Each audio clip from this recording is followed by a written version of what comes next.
Բարի երեկո հարգելի հետևորդներ, եթերում ես եմ եւ խոսելու ենք քաղաքականությունից, ավելի հստակ մեր հայրենիքից, մեր Արցախից։ Ինչպես գիտենք, ընտրությունները արդեն շեմին են եւ նախընտրական շրջանը մեկնարկված է։ Թե ինչպիսի ծրագրեր ունեն ընտրություններին մասնակցող ուժերը, թերևս հետևելով, ուսումնասիրելով կարող եմ ասել, որ գրեթե ոչ մի հստակ ծրագիր Արցախի վերադարձի վերաբերյալ չենք տեսել, ոչ մի 19 կուսակցությունների կամ մասնակցող ուժերի մոտ։ Ինչպես ենք տեսնում ապագան Արցախի հետ կապված, այսօր իմ հարցերին կփորձի պատասխանել Արցախի ազգային ժողովի պատգամավոր Մետաքսե Հակոբյանը։ Տիկին Հակոբյան, շնորհակալ եմ, որ կրկին իմ հյուրն եք, ուրախ եմ ձեզ ողջունել մեր տաղավարում, ինչպես եք։ Ես եմ շնորհակալ հրավերի համար, ինչպես արդեն մի քանի տարի է, առնվազն 6 տարի, նույն միտքն եմ ասում, դեռևս չգիտեմ ինչպես եմ, որովհետև լավ հնարավոր չէ լինել գոնե 6 տարի, մնացածը առաջ Աստված կհասկանանք, միգուցե մի օր կասեմ լավ եմ, եւ այդ լավը բնականաբար կլինի, երբ մի փոքրիկ հույս կերևա կամ ընթացք կերևա մեր տուն վերադարձի։ Տուն վերադարձի։ Շատ ցավոտ է հնչում։ Հույս ասացիք եւ միանգամից անցնեմ հաջորդ հարցից։ Վստահ եմ, որ ուսումնասիրել եք, կարծես թե բոլորի նախընտրական ծրագրերը։ Արցախ վերադարձի մասին խոսք չկա։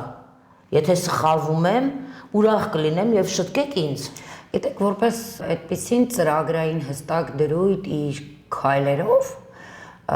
որևէ այդպես քարոզարշավի ընթացքում կամ նախընտրական ծրագրում բնականաբար հստակ չենք էլ տեսել, չկա իրականում, եւ քանի որ ես միտումնավոր ներգրաված չեմ իմ կամքով որևէ կուսակցության այդ նախընտրական այդ քարոզարշավում,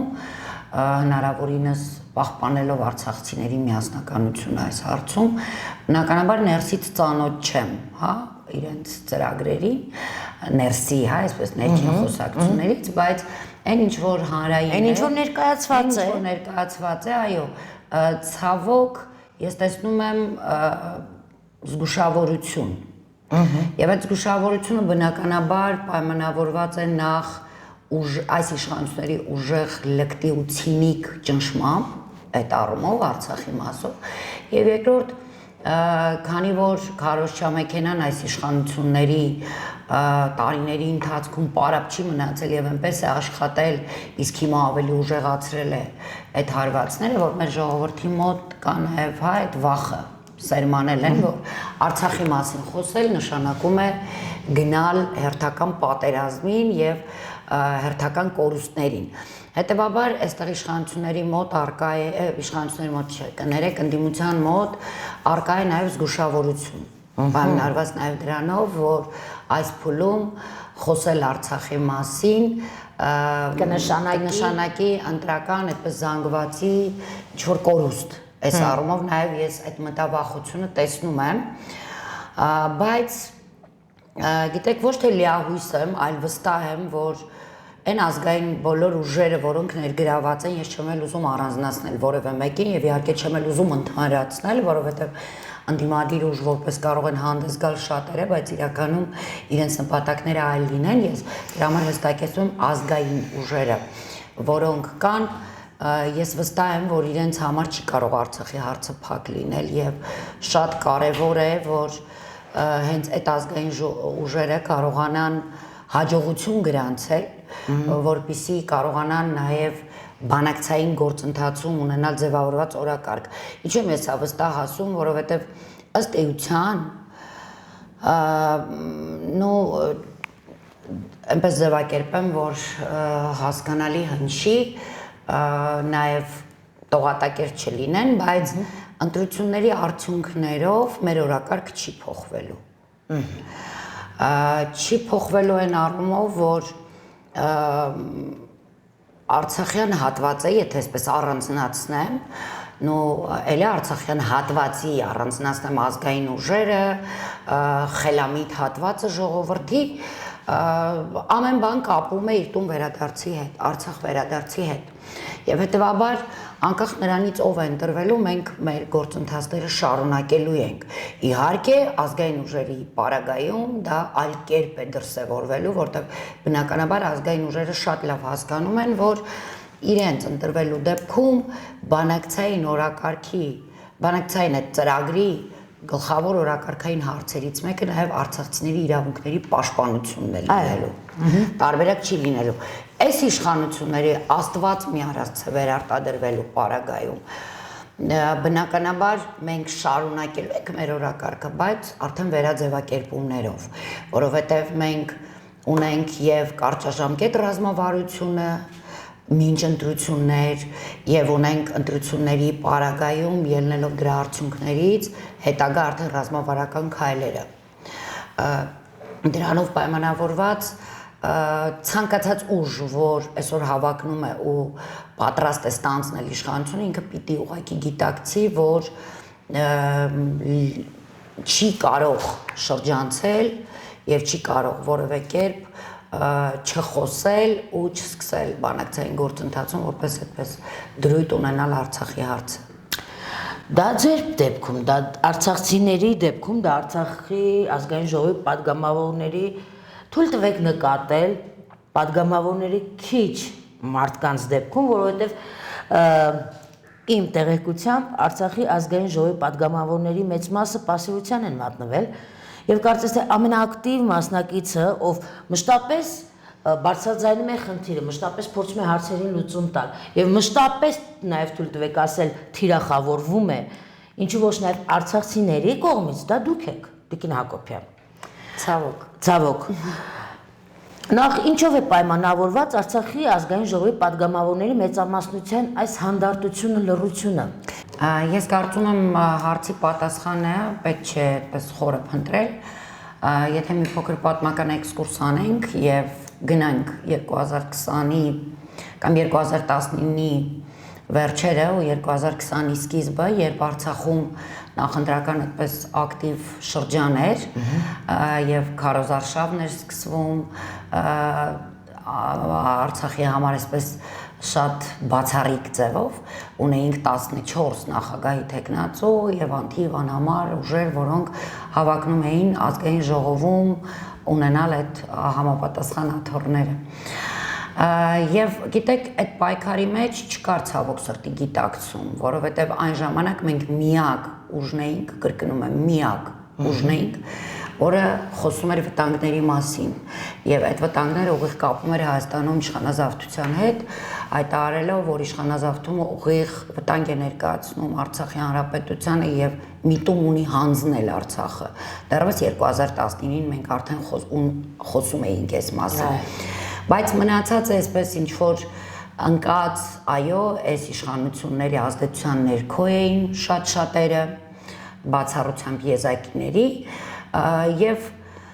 նույն խոսույթը ինչ որ կա հիմա, հա, այս իշխանությունների կողմից քարոզարշավի ընթացքում այն ժամանակ Արցախում էր արդեն։ Այսինքն մենք ձեզ խոստանում ենք, ինչ պատերազմ, խաղաղություն է Արցախում, մենք ձեզ դա այն ժամանակ, երբ արդեն Նիկոլը բացականչել էր Արցախը Հայաստան ու վերջ, եւ հստակ արդեն պատերազմի շունչը կար Արցախում։ Եվ խոստանում էին, մասնավորապես այնուհետև իշխանության անցած այն ժամանակ նախագահ եւ իր թիմը խոստանում էին բարեկեցիկ, չաղ, բախտավոր, հարուստ կյանք արցախցիների եւ ոչ մի խոսք Արցախի անվտանգության, Արցախի գլխին կախված սպառնալիքների մասին։ Եվ պայմանավորված դրանով խորհրդարան մտան իրականում նաեւ այնպիսի ուժեր, ձևավորված այնպիսի անձանցից, որոնց համար չկար այդ, որոնք չունեին այդ գիտակցումը վտանգի եւ իրականում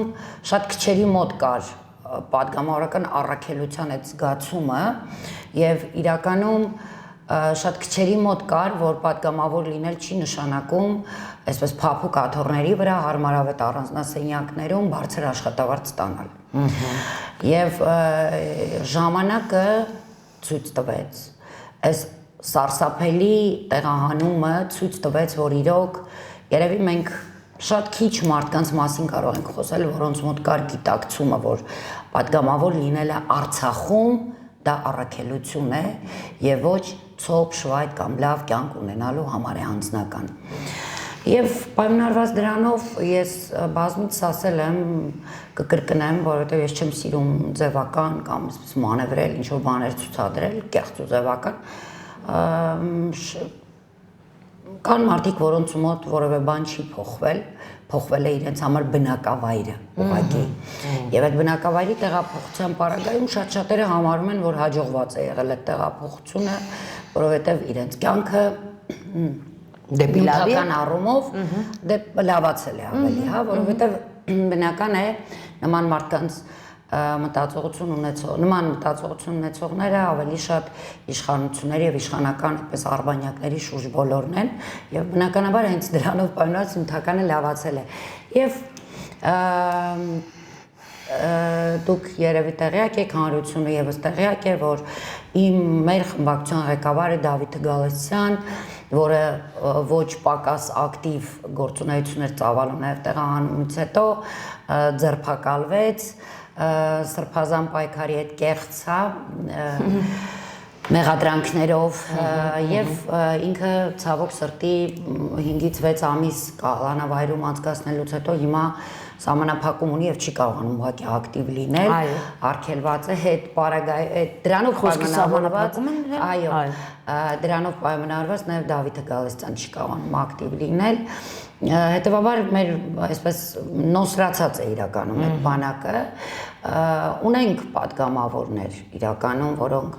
պակաս այսպես կյանքի ու մահու կռիվ չեն տալիս Արցախի համար, բայց խոսելու առումով են ենթադրենք պասիվ։ Ամեն դեպքում խնդիրները այս առումով բազմաթիվ են ու բազմապիսի, բայց դա չի նշանակում, որ Արցախի խորհրդարանը այսօր պատրաստ չի իրականացնել այն ռազմավարությունը, որը դեռևս Արցախի նախագահի ստորագրությամբ եւ հրամանով հաստատվել է եւ այդ ռազմավարությունը շատ արդի է, հենց հիմիկվա համար է ու նաեւ ունենք, ինչպես ասեցի, հետագա արդեն ընտրություններից հետո մեր քայլերի հստակ պլանավորումը։ Այնուհանդերձ ես կարծում եմ, եթե Արցախի падգամավորը եւ արցախցին պիտի լռի ինչ-որ բաներից ելնելով, ինչ-որ լավ կյանքին գնալով, պարզ է, որ այստեղ գտնվող իշխանությունը առավել եւս կլռի ու կլռի։ Հետևաբար սա իմ կարծիքն է, որ պետք է ամեն օր, ամեն վայրկյան, ամեն րոպե հիշեցնել, պահանջել եւ պահանջատեր լինել։ Ես մի փոքր ավելացում անեմ այս առումով, ուրեմն մենք մի քանի ամիս է անընդհատ հանդիպումներ ունենք արցախցիների հետ եւ այդ հանդիպումները Երևանում ես հետևում եմ, ես տարբեր մարզերում եւ ես վստահեցնում եմ, որ ցավոք սրտի էլի իշխանական քարոզչամեքենան օգտագործում է, ես բազմից նշել եմ 1 տասնյակ կամ թող լինի 1 հարյուրյակ այն իրենց յաթաղանի տակով անցած արցախցիներին, բայց իրական արցախցիները մտածում են այնպես, ինչպես ես եմ խոսում, մտածում են, պատրաստ են ամեն վայրկյան, նույնիսկ այսպես, չգիտեմ, ցանկացած խաղաղ օրինական գործողությունների ու գործունեության եւ ես կարծում եմ նաեւ մոտակա ընտրությունները ցույց կտան, որ արցախցիները ընդհանրապես չեն սատարում այս իշխանություններին եւ պատրաստ չեն գնալ հենց իրենց ու այդպես գծած ճանապարհով, այլ հակառակը իրենք պատրաստ են կռիվ տալու, պայքարելու, իրենց տուն վերադառնալու, իրենց որդիների շիրիմներին ծաղիկ դնելու հնարավորություն ունենալու համար։ Ախր ապշելու կլիներ, եթե սատարեին, որովհետև մի մարդ, ով ինքը իրեն է հերքում, ով տարիներ առաջ ասում էր Արցախը Հայաստան է եւ վերջ, այնուհետ կանգնում ասում է, որ Արցախը մերը չի եղել երբևէ, որից հետո որին հաջորդում է խոսույթը, որ սխալմունք է եղել Արցախյան շարժումը 90-ականներին, ես չգիտեմ, այդ մարդուն ինչպես կարելի է վստահել, զուտ վստահությունն եմ հարցում, ես հարց եմ տալիս, դուք ինչպես կմեկնաբանեք, երբ խոսվում է, ասում է, որ Արցախյան շարժումը 90-ականների եղել է սխալմունք։ Գիտեք, այսինքն մեր հայրերը, մեր մեծերը, երբ կռվել են 90-ականներին եւ հաղթել են եւ ազատագրել են մեր Շուշին, մեր Արցախը, դա համարվում է սխալմունք։ Եվ 2020-ի եկեք չմոռանանք 2016-ին, 20-ին, 23-ին, այն 18-ից 20 տարեկան տղաները եւս կռիվ են տվել, որ այդ հայրենիքը լինի։ Այսինքն այդ համոզմունքը եղել է նաեւ երիտասարդ սերնդի մոտ ու կա նաեւ հիմա երիտասարդ սերնդի մոտ։ Տեսեք, ինչ վերաբերում է իր այդ նմանատիպ խոսույթին, ես կարծում եմ գտել եմ պատասխանը ու ինչու է ինքը իրեն այդպես պահում։ Տեսեք, որ Նիկոլը ու իր խմբակը հանցագործներ են, հանցագործներ բառից բուն իմաստով, որովհետև մեկից մոտ կարծում եմ կասկած չկա։ Հանցագործներ են, որովհետև միայն հանցագործը կարող է օրինակ հայրենիքը հանձնել։ Միայն հանցագործը կարող է կանգնել ազգային ժողովի բարձր դիրամբյամից ասել, որ այո, կարելի է կանգնեցնել պատերազմը, ունենալ նույն ելքը, բայց դա իմ որոշումն էր, ես չկանգնեցի պատերազմը, ունեցանք զոհեր, կարող էինք չունենալ, բայց էլի ելքը նույնն է եղել։ Այսինքն դուք հասկանում եք, մարդը բարձրաձայն խոսում է արդեն մի քանի տարի, անդադար խոսում է իր հանցանքների մասին։ Հիմա հանցագործը ես կարծում եմ դա հենց հանցագործների հոգեբանությունն է ու ստանդարտ է, պարտադիր նախ ինքը սովորություն ունի անընդհատ շոշափելու եւ վերադառնալու այն վայրը, թեկուզ տեսականորեն, որտեղ ինքը այդ հանցագործությունները կատարել է եւ անընդհատ շոշափելու, ինչքանով են հետքերը մնացել իր կատարած հանցագործության, ինչքանով դեռ մաքրված չեն այդ հետքերը եւ ինչքան դեռևս կարիք կա մաքրելու, հա, որտեղ ցանկացած հանցագործ նույնիսկ ամենալավ պլանավորման դեպքում իր սխալները ունենում է, թեկուզ մանր, բայց այդ սխալներն ունենում է եւ պարտադիր ինքը հետ է վերադառնում, որպեսզի քողարկի, վերացնի հետքերը, ապացույցները։ Հիմա իր բոլոր քայլերը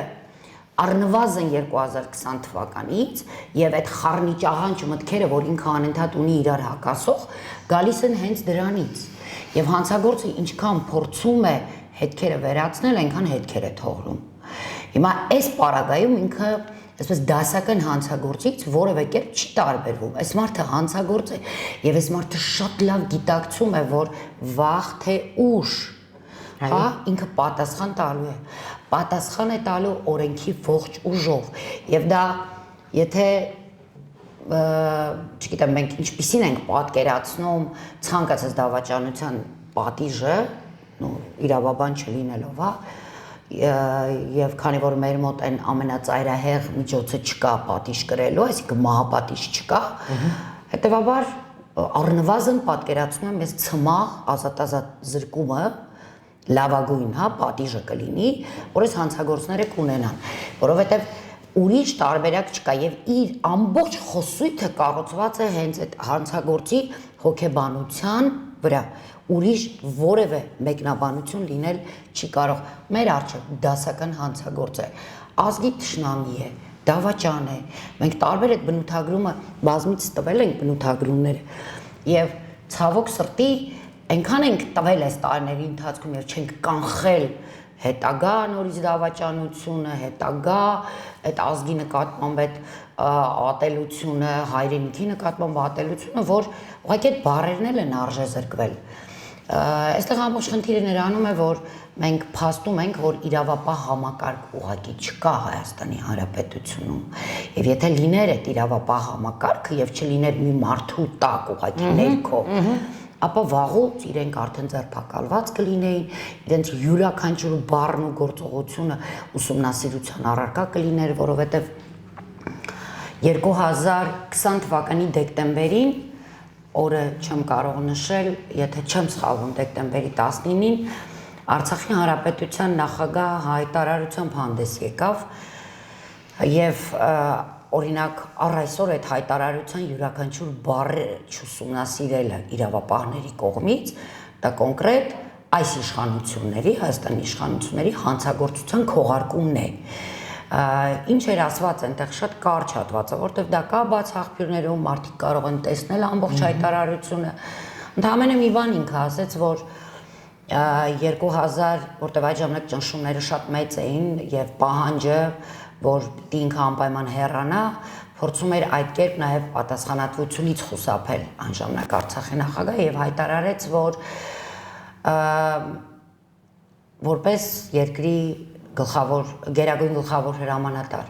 արդյոք սև ու մութ ուժերը թույլ են տվել, որ ինքը իրականացնի իր առաքելությունը։ Արդյոք սև ու մութ ուժերը թույլ են տվել, որ ինքը տեղյակ լինի իրականությունից, թե ինչ է տեղի ունենում Արցախում պատերազմի ժամանակ։ Այսինքն այն ժամանակ Արցախի Հանրապետության նախագահը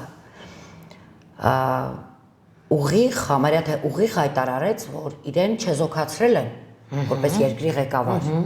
եւ հայտարարեց, որ դրանք սև ու մութ ուժերն են արել։ Իսկ ում նկատի ուներ սև ու մութ ուժեր ասելով։ Հաջորդ արդեն ազգային ժողովի նիստի ժամանակ, երբ կառավարության հետ հարց ու պատասխանի հնարավորություն կար, ես այդ հարցը տվել եմ, ցավոք սրտի չեմ ստացել պատասխան, խուսափել են բոլոր ձևերով պատասխանելուց, ստիպված եւ այդ հարցը ուղիղ տվել եմ Արայիկ Հարությունյանին, ասել եմ, եթե դուք չեք ասում պատասխանը, ապա կարող ենք մենք ենթադրել, որ խոսքը Նիկոլ Փաշինյանի մասին է։ Դա կա էլի աղբյուրներում բաց, կարելի է տեսնել այդ օրվա ազգային ժողովի նիստը։ Ինչին Արայիկ Հարությունյանը պատասխանել է լռությամբ։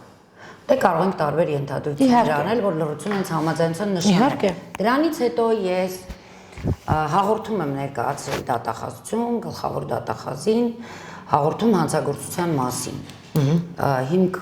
Հիմքում դնելով հենց երկրի նախագահի հայտարարությունը, որ պետք է պարզել ովքեր են եղել այդ սև ուժերը։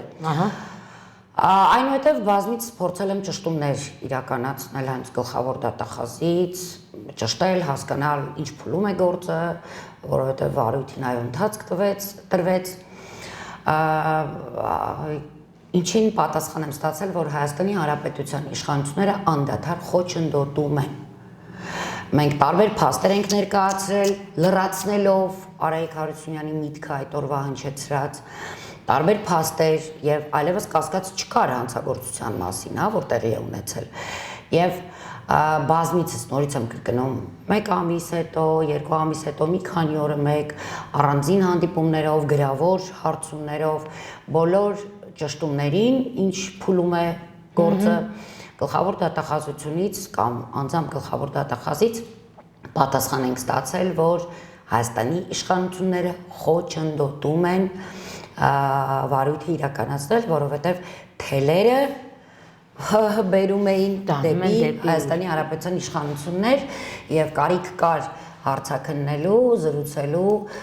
իշխանության տարբեր ներկայացուցիչների հետ, ինչին ուղղակի թույլտվություն չէին ստանում Արցախի արդեն դատախազության աշխատակիցները։ Գիտեք, այնքան չբացահայտված եւ խճճված է այս պատմությունը, որ դուք ներսից գիտեք, մենք որպես լրագրողներ գիտենք այնքանով, որքանով մեզ հասանելի է եղել։ Հանրությունը թերևս քիչ ավելի սակավ, բայց այնուհանդերձ ինձ համար առաջին հերթին պատասխանատվությամբ պետք է ենթարկվեր այն անձը, ով հայտարարեց, որ մեր զավակները զոհվել են հանուն ոչնչի։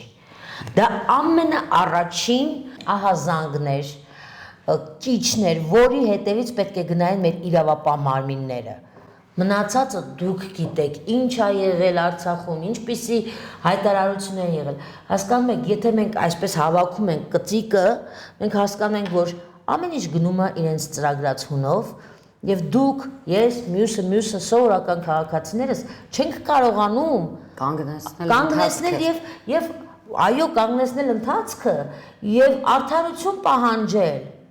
Չենք կարողանում, որովհետեւ դա մեր ուժերից այլևս վեր է, որովհետեւ ինչպես ասացիք, իրավապահ մարմինները եւ այլն բոլորս գիտենք։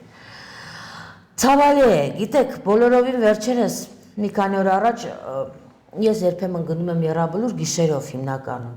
Պարզապես տենց որոշեցի գնացի Եռաբլուր եւ նստեցի մի շատ պարզապես անծանոթ մեր տղերքից մեկի շիրիմի կողքը ու խունկ էի վառել։ Ընկերուհիս կողքից նկարել էր այդ տեսարանը, վերեցի աղջկաս ցույց տվեցի, ասում եմ, տես, ասում եմ։ Եվ այլն, պատմում եմ իրեն, մեկ էլ տեսնեմ լռեց։ Տիկին Հակոբյան լռեց երկար ու լացեց լուր։ Ասում եմ Աննա ջան, ինչ ես լաց լինում, որովհետև երաբլուրում եմ դրա համար, ասես չէ, ման Վլադն է։ Ասում եմ Վլադը ով է։ Ասես մեր դպրոցից էր, մի դասարան մեծ ինձանից։ Դա ինձ ասում է իմ երեխեն։ Ես տեսնում եմ ձեր աչքի հուզմունքը, ես ինքս տանը, դուք չեք, ախր ոնց կարող, ասեց հետևը, Վլադի հետևը, Ժիրոնա, Ժիրոյի կողք, ասում եմ Աննա, դու ախր դու հիմա պիտի այդ մասին չիմանայր եւ Աննա ասելով ես այդ մեծ հասկացողությունը ախր մեր զավակները դա պիտի չիմանային ինչ ցավ է ու ասել որ զոհվել են հանուն ոչնչի գիտեք ես քիչ կլինի դա հանցագործություն որպես բնութագրելը որովհետեւ դա անբարոյականություն է անբարոյականություն արված գիտակցաբար ոչ պատահական, ոչ ուղղակի, որովհետև անձը, որի մասին դուք խոսում եք եւ այդ անձի կողքը կանգնած տղամարդը ով զավթած է պահում իշխանությունը, մի անգամ չէ, բազմիցս են ասել առանց թաքցնելու, որ դեռևս նույնիսկ 90-ականներին պատերազմը հրահրողը Ռուսաստանի Դաշնությունն է եղել։ Եվ այդ միտքը իրենք անընդհատ փորձել են գեներացնել, նստեցնել մեր ժողովրդի մեջ։ Շատ քչերը էլի գիտեն, որ 2020-ի սեպտեմբերի 30-ին այդ անձը, որը ասում էր, որ մեր զավակները զոհվել են հանուն ոչնչի, Ստեփանակերտի Արցախում ազգային ժողովում էր։ Ցանկություն էր հայտնել հանդիպում ունենալ ազգային ժողովի հետ։ Իր մասին տեսեք ինչ բարձր կարծիք ունի այդ անձը։ Իհարկե մերժվել էր, բացատրելով, որ դու չունես այդ լիազորությունը ազգային ժողովի հետ հանդիպելու եւ առաջարկել էին, որ մաքսիմում կարող է հանդիպել ազգային ժողովի պատգամավոր կանանց հետ։ Բնական է ես այն ժամանակ միակ ընդդիմադիր կին պատգամավորն էի եւ այն ժամանակվա ազգային ժողովի նախագահի խնդրանքով մասնակցեցի որպեսզի նաեւ այդ տիկինը տեսներ որ այո մենք պատերազմ է ու մենք իրականում միասնական ենք եւ մեր նպատակը մեկն է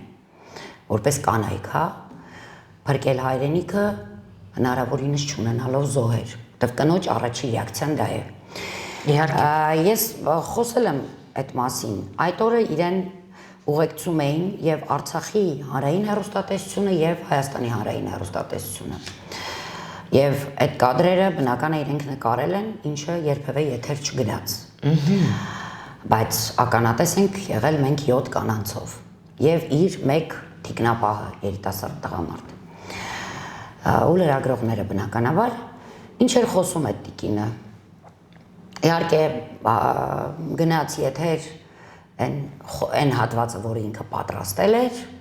ուզաճմլիկ անիմաստ դատարկաբանություն,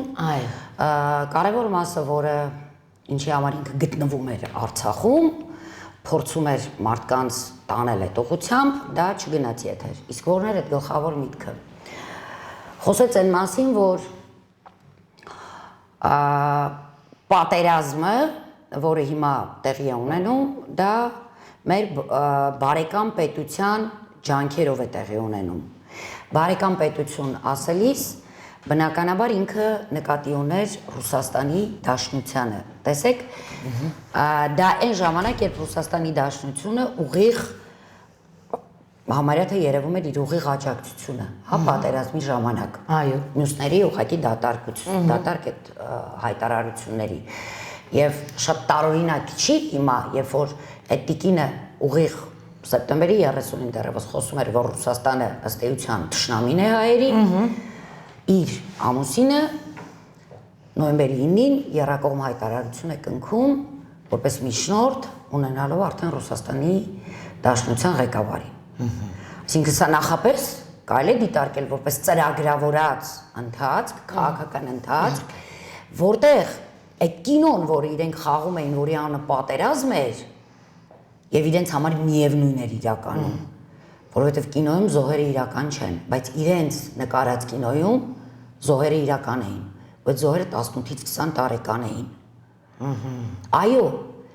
իրենց համար այդ զոհերը ոչինչ էին։ ու զոհվում էին հանուն ոչնչի։ Իրենց համար այո, բայց թե մենք բոլորս, թե այդ պատանիները իրենք գիտեին, որ իրենք գիտակցաբար գնում են այդ զոհողությանը, որ ոչ թե հետագայում ինչպես պատերազմից հետո Նիկոլը ասում է իրենք զոհվեցին, որպեսզի մենք ապրենք։ Եվ իջեցնելով, հա, հանուն ինչի են զոհվել այդ տղաները չեն զոհվել, որ ես ապրեմ։ Ոչ։ Այդ տղաները զոհվել են, որ հայրենիք լինի։ Որ այդ հայրենիքում սերունդների շարունակականություն լինի, որտեղ եթե չկա հայրենիք, այդ սերունդները վերանալու են։ Այնպես ինչպես հիմա Արցախի ժողովրդի հետ է տեղի ունենում։ Հասկանում եք, սա ծրագրավորված հանցագործություն էր, որտեղ իրենք պիտի անեին սա։ Եվ այդ արածի մեջ, այո, իրենց համար հենց հանուն ոչնչի էր։ Տիկին Հակոբյան, պատրաստվում են 300,000 ադրբեջանցի ընդունել Հայաստանում, տալկացություն եւ այլն եւ այլն։ Դա իրենց ենթադրում է լեզուն ադրբեջաներենը մտնի դպրոց, կրթական համակարգ, գրքեր։ Դա իրենից ենթադրում է իրենց կրոնը, այսինքն մսկիթներ պատրաստել եւ այլն, որովհետեւ մարդիկ աղոթում են եւ այլն։ Դա իրենից ինչ է ենթադրում, որ Հայաստանը ամբողջապես քիչ դարձնում են Ադրբեջան։ Այսինքն ադրբեջանցին գա, ապրի մի գյուղում, որտեղ ապրում է քրիստոնյան, ունենա եկեղեցի առաքելական, կողքը մսկիթ։ Դա ինչ է իրենից ենթադրում։ Ես էլի օրինակը պիտի Արցախով բերեմ։ Գիտեք հիմնականում 88-ին, ինչու հենց 88-ին սկսվեց շարժումը, ինչու, որովհետև օրինակ 60-ականներից արդեն կային, արդեն հիմքում կար այդ ըմբոստությունը, եւ այդ պատրաստությունը առնվազն 20-15 տարվա պատմություն ունի, մինչև 88 հասնել է, բայց ինչու է 88-ին սկսվեց։ Տեսեք, Արցախում, որ նայում ես պատմությունը, մաքսիմում որ ապրել են ադրբեջանցիներ, անկախ նրանից թե ինչ է ներկայացնում Հայաստանի Հանրապետության ղեկավարը ինչպես է ներկայացնում կամ ինչպես է ներկայացնում Ադրբեջանը, դա փաստ է, որը ոչ մեկ չի կարող երկել։ Մաքսիմում ադրբեջանցիների քանակը եղել է 20% Արցախում, խորհրդային տարիներին։ Այնպես ինչպես ցանկացած այլ երկրներում, հա։ Այո։ Եվ ինչու 88-ին, որովհետև 80-ականներին հենց որոշում ընդունվեց Ադրբեջանում, որ պետք է արագ վերաբնակեցնեն ադրբեջանցիներով Արցախը դեռ խորհրդային ժամանակահատվածում։ Եվ ինչ տեղի ունեցավ, սկսեցին օրինակ Ստեփանակերտի ծայրամասերում շենքեր կառուցել շատ արագ,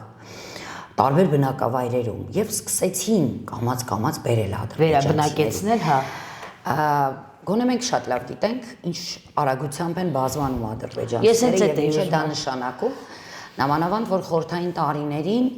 իրենք կարողացել էին այնպես դասավորել իրենց այդ խավիարային քաղաքականությամբ, որ բոլոր թիրախային եւ կարեւոր պաշտոնները Արցախում զբաղեցնում էին, չգիտես ինչու, ադրբեջանցիներ։ Դպրոցի տնօրեն ադրբեջանցի, տեղակալ հայ, հիվանդանոցի տնօրեն ադրբեջանցի, տեղակալ հայ, այսինքն այս ամենը այդ խավիարային դիվանագիտության արդյունքում իրենք կարողացել էին ունենալ։ Հաջորդ խնդիրը որն էր, բերել, լցնել, հա, ադրբեջանցիներով եւ ըստ էության զավթել։ Եվ երբ այդ վտանգը արդեն արկա էր եւ այլևս խորհրդային իշխանության պարագայում դրա դեմը որևէ կերպ առնել հնարավոր չէր, այսինքն դու չունեիր այդ ռեսուրսը, նավթ, խավիար, չգիտեմ ինչ։ Ինչ տեղի ունեցավ այն, որ պետք էր ազատագրել Արցախը։ Եվ դա պիտի արվեր այն ժամանակ որևէ մեկը չէր մտածել, որ խորհրդային տարիներին տեղի ունենալու պատերազմ, ես պարտադրելու են այդ պատերազմը, լրիվ խորհրդային տարիների օրենքներով սկսվեց այդ գործընթացը առանձնանալու, ինքնավար մարզից դառնալու այդպես առանձին, հա, առանձին որպես չգիտեմ այն ժամանակ էլի ինքնավար, առանձին ինքնավար կազմից դուրս գալու։ Եվ տեսանք ինչպիսին հետո հետագան եղավ, սա կանխեց, որպիսի խաղաղ ճանապարհով Ադրբեջանը զավթեր Արցախը։ Հիմա նույնն է տեղի ունենում։ Տեսեք, վերջերս փող վարչապետ Պաշտոնյան, որ եկել էր տարան։ Այո։ Հա, Ծաղկաձորում այդ հանդիպումը, Ծաղկաձոր թե Աղվերանում, որ ասեցին զգում եմ ինչպես իմ տանը։ Այո։ Եվ մեկ էլ պարզվեց, որ Նոյեմբերյանի գյուղերից մեկում իր ծննդավայրն է, դե արի ու իմացի իր ծննդավայրն է թե ոչ։ Եվ այդտեղ ինքը տուն ունի, ինքը գնացել է իր տունը տեսել է։ Եվ ես գիտեք մի տեսակ այսպես ներքին համոզմունք ունեմ, որ միգուցե իրեն արդեն տուն են նվիրել։ Եվ այդ տունը օրինակ նվիրել են իրեն, վերադարձրել են, ինչպես կասեր Նիկոլը, իրեն։ Եվ ինչու չեք մտածում, որ վաղը մյուս օրը մեկ ուրիշն է գալու իր տան հետևից, այն մյուսն է գալու այդ հորինած տների հետևից։ Այո։ Ահա, այսինքն ստացվում է, որ նույն գործընթացը, որը տեղի էր ունենում 80-ականներին խորհրդային այն ժամանակվա միության ղեկավարների հովանավորչությամբ Արցախում, հիմա Հայաստանում նույն process-ը տեղի է ունենում Հայաստանի իշխանությունների հովանավորչությամբ։ Այն ժամանակ էլ էին ասում դա խաղաղություն է, հիմա էլ են ասում դա խաղաղություն է։ Հիմա տեսեք, եթե մեր ժողովուրդը հաշտ է այդ իրողության հետ, այո, կզավթվի Հայաստանը հենց այդ կերպ։ Իհարկե։ Եթե ժողովուրդը հաշտ չէ այդ իրողության հետ, ոչ պատերազմական ճանապարհով, ընդհանրապես այս փուլում, այս սկզբնական փուլում ընտրական process-ներին ակտիվ մասնակցությամբ, ընտրության գնալով եւ մերժելով այս իշխանություններին, կարող է կանխել այդ process-ը ուղղակի։ Ինչու՞։ Դա չի նշանակում պատերազմ, որովհետեւ այս իշխանությունները ասում են, հա 300,000-ը կգան, որովհետեւ դուք Արցախ եք ուզում։ Բայց այս իշխանությունները ստում են, որովհետեւ այդ խոսքը կապ չունի Արցախի հետ, որովհետև այդ իրենց ասած Ադրբեջանի ներկայացրած թիվը 300,000, որը իրականությանը չի համապատասխանում, դա կապ ունի այդ իրենց այստեղից Ադրբեջան տեղափոխվելը, կապ ունի ընդհանրապես խորհրդային միության փլուզման հետ եւ կապ ունի այն հանգամանքի հետ, որ Սումգայիթում, Բաքվում սկսեցին կոտորել հայերին։ Իրենք հայերին կոտորում էին, Հայաստանը իրենց հնարավորություն էր տալիս նույն ժամանակահատվածում իրենց բնակարանները փոխանակել, իրենց բնակարանները, չգիտեմ, վաճառել, հանձնել պետությանը, դրա առաջ ստանալ դրամական փոխհատուցում եւ գնալ իրենց հայրենիք։ Բայց դրան զուգահեռ սպանում մորթում էին հայերը։ Սումգայիթում, այո։ Հիմա տեսեք, ես այսքան խոսեցի, Արցախի մասին խոսք կար այստեղ։ Դա կապ չուներ Արցախի հետ։ Դա բնականաբար որևէ կապ չուներ։ Արցախը որևէ նման գործընթացի հետ որևէ առնչություն չի ունեցել։ Արցախը անկախացել է հանրաքվեով 1991 թվականի դեկտեմբերի 10-ին։ Դա ոչ մի կապ չուներ այն գործընթացների հետ, որը տեղի էր ունենում։ Հասկանում եք։ Եվ սրանք հիմա փոխելով այդ ամենը զուտ քաղաքական դիվիդենդներ ունենալու համար խաբելով ժողովրդին, կապում են այդ երկու process-ները իրար հետ։ Ոչ, եթե կա նորմալ ղեկավարություն, այդ նորմալ ղեկավարությունը հիմա պիտի անդադար խոսեր Սումգայիթի ու Բաքվի ջարդերի մասին, ասեր դե եթե դուք նման խոսույթ ունեք, դե բերեք դուք էլ այն հայերին, որոնք ապրում էին Բաքվում, Սումգայիթում, Գյանջայում, չգիտեմ որտեղ, Կիրովաբադում, դե ուրեմն սկսենք փոխհատուցումից դեռևս։ Փոխհատուցումից եւ նյութական փոխհատուցումը եւ մնացած բոլոր տեսակի փոխհատուցումները, որ պետք է լինեն։ Իհարկե։ Այնուհանդերձ, վերադառնալով մեր հիմնական այսօրվա հանդիպման նյութին, թեմային, ինչ ենք ակնկալում այս քարոզարշավից, ինչ ենք ակնկալում մասնակից կուսակցություններից, ովքեր 19 կուսակցություն մասնակցում է, 19 ուժ, այսինքն քաղաքական ուժ մասնակցում է 26 ընտրություններին, հանենք մեկին 18-ը ինչ պիտի անի, որպեսզի կրկին ակտիվացնի Արցախի գերխնդիրը, որպեսզի Արցախահայը Հայաստանում իրեն զգալի արժեք ունենա ընտրելու, քվեարկելու հնարավորություն եւ պահպանվի նրա հավասար շահերը, որը ունի Հայաստանի քաղաքացին։ որ տարբերություն ընդհանրապես չպիտի լինի իրականում։ Տեսեք, իրականում եթե ընտրելու իրավունքից սկսենք խոսել, ապա այն ինչ որ իրենք արեցին այս 3 տարիների ընթացքում, դա էլի հակաօրինական, դա մեկ մարդու կամքի արդյունքում տեղի ունեցավ։ Իսկ ինչ արեցին իրենք ուղղակի արցախցիներին 2023-ից հետո զրկեցին Հայաստանի Հանրապետության քաղաքացիությունից եւ հորինեցին նոր տեսակի քաղաքացիություն բարդացնելով հարյուրապատիկ անգամ կյանքը բոլորի, ունենալով մեկ նպատակ, որպեսզի արցախցին չմասնակցի ընտրություններին։ Իսկ արցախցիները բնականաբար ունեն բոլոր նույն իրավունքները, ինչ Հայաստանի ցանկացած քաղաքացի, ցանկացած այդ կոդով, հա, անձնագրում։ Սա եւս հանցագործության դրվագ է, որը ես կարծում եմ, որ հետագայում իրենք պատասխանատվության ենթարկվելու են նաեւ այս մասով հերթական շարքից է լինելու։ Ինչ պիտի անեն իշխանության եկող ուժերը, իհարկե Աստված մի առասել նորից եմ կրկնում վերարտադրությունից, ինչ պիտի անեն, որ չարեցին այս իշխանությունները։ Նախ առաջին բանը, որ պիտի արվեր, դա հայտարարել, որ Արցախի պետական ինստիտուտները չխանգարելով Հայաստանի Հանրապետության որևէ գործընթացի եւ քաղաքական միջամտություն չունենալով որևէ գործընթացի գոյություն ունեն կան, որովհետեւ իրենք ուղիղ շահառուն են Արցախի հարցի։ Մենք այդ փուլում ենք, հա։ Եւ տարբեր ձևերով, հա, ես շատ մանրամասներ հիմա չեմ ասում, որովհետեւ այս իշխանությունների օրոք նաեւ դեռևս կարիք չկա դրանից խոսելու, պետք է հստակ գործընթացների մեջ լինեն նաև Արցախի իշխանությունները։ Ինչու եմ ասում դա, որովհետև միջազգային հանրության մոտ կա հստակ ընկալում, նույնիսկ իրենք մեր մասնավոր հանդիպումներում, մեր զրույցներում, նաև շատ դեպքերում հանրայնացված զրույցներում միջազգային դերակատարների հետ իրենք միանշանակ ասում են, այո, արցախցիները պիտի ունենան լեգիտիմ ներկայացուցիչներ, լեգիտիմ ընտրված մարմիններ, որոնք կարող են ներկայացնել արցախցիների շահերը հենց արցախցիների իրավունքների պաշտպանության հարցում։ Հետևաբար այդ ուժերը, որոնք հավակնում են իշխանության, պիտի գիտակցեն ու հասկանան այս հանգամանքը։ Բոլոր նաև կարծում եմ քաղաքական փոքր թե ինչ այսպես հասկացողություն ունեցող անձինք հասկանում են, որ այսօր Արցախի հարցից հրաժարվելը այսպես ուղիղ հարված է Հայաստանի սուբյեկտայնությանը։ Հա, առաջի հայացքից այն, որ ես խնդիր չեմ տեսնում տարածքներ տալու, ես խնդիր չեմ տեսնում իմ ժողովրդին մորթելու։ Եկեք, եթե դու թույլ ես տվել, որ քո 160,000 ժողովրդին, հա, մորթ են Արցախում, իսկ ով ասեց, որ դու վաղը թույլ չես տալու, որ այդ նույն բանը տեղի ունենա Հայաստանում։ Ով է ապահովագրված։ Բոլորով։ Հա, այսինքն, այստեղ եթե դու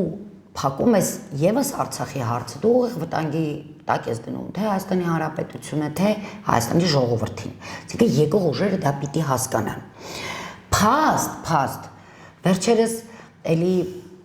Facebook-յան հայտնի օգտատերերից մեկն էր արել իմ հեռախոսում կան բազմաթիվ այդ նկարներից, ամեն անգամ Կապան մտնելիս ես ֆիքսում եմ Կապանի օդանավակայանի վերևում գտնվող ադրբեջանական դրոշը, մի 100 մետրի վրա գտնվող ադրբեջանական դրոշը։ Իդեպ իմ հեռախոսում իրենք տարբեր մեծություն ունեն այդ ժամանակահատվածից ելնելով։ Ամենասկզբում փոքր էր ադրբեջանական դրոշը։ Ոչ թե մոտիկացրել են կամ հեռացրել են, ոչ, այդ կտորը փոքր էր։ Հիմա այն ահռելի չափերին է, որ դու ուզես չուզես տեսնում ես այդ դրոշը։ Այսինքն դու ամեն անգամ այդ գիտակցումը, որ Կապան մտնելիս, այսպես ձախի վրա, ուղիղ աչքիդ առաջ դու չես կարող ուղղակի չտեսնել Ադրբեջանի դրոշն է։ Լավ, դա ինչ է նշանակում։ Հա, նաև հոգեբանական։ Հիմա նույն Սյունիքում Կապանի ժողովուրդը արդյոք իրեն ապահով է զգում, արդյոք ինքը ունի իդեմս Հայաստանի իշխանությունների երաշխավոր իր ֆիզիկական գոյության, լավ եկեք դնենք մի կողմ հայրենիք, հա, թող չվերածեն պաթոսի որևէ մեկը կամ չմտածի, որ ես եմ դա վերածում պաթոսի։ Զուտ անձ է իր ֆիզիկական անվտանգության երաշխավորությունը ունի, աղջիկ երեխու, իր տղայի ունի,